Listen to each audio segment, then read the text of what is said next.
大家好，我係 Novel。今集呢，我會帶大家去一間連日本明星都會光顧嘅 salon Garden Tokyo。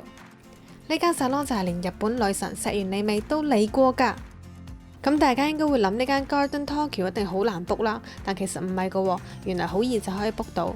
首先呢，大家可以上官網度預約，呢個頁面就係俾你揀髮型師嘅。呢位9分有太郎散就係 Garden Tokyo 唯一嘅 color designer。最重點嘅就係佢係石原里美嘅御用染髮 stylist。但今次我去到係冇揾呢位9分散，直接撳咗無指定髮型師，然後 salon 就配給咗呢一位川谷先生俾我，佢都係識講啲英文，所以溝通上呢係冇問題嘅。嚟到下個頁面就係 hair menu， 喺呢度同大家分享少少剪髮嘅小日語先。カット、カラー、ベーシックパーマ、デジタルパーマ、トリートメント。其實都係啲日文式英文嚟嘅啫，但係學咗呢啲小用語，去到現場就會易啲溝通啦。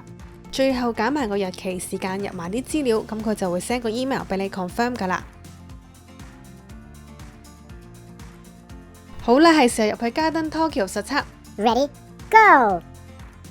今次嚟到我就係諗到想剪個短攣頭髮，但係實際上個髮型呢都係冇乜頭緒，所以見下雜誌望下有啲咩髮型先。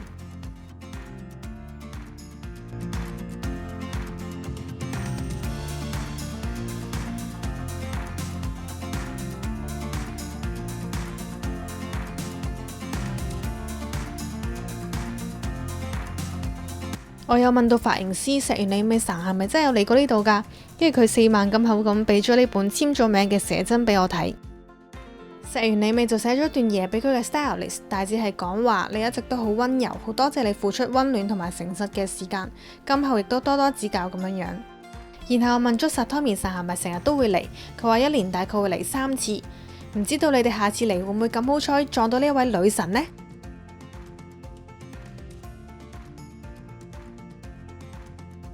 剪完電完啦，大家覺得點呢？有冇啲日本味道咁啊？今次嘅小特輯就嚟到呢度先，中意嘅話記得 like and subscribe 啊！それではまた次回の動畫でお會いしましょう。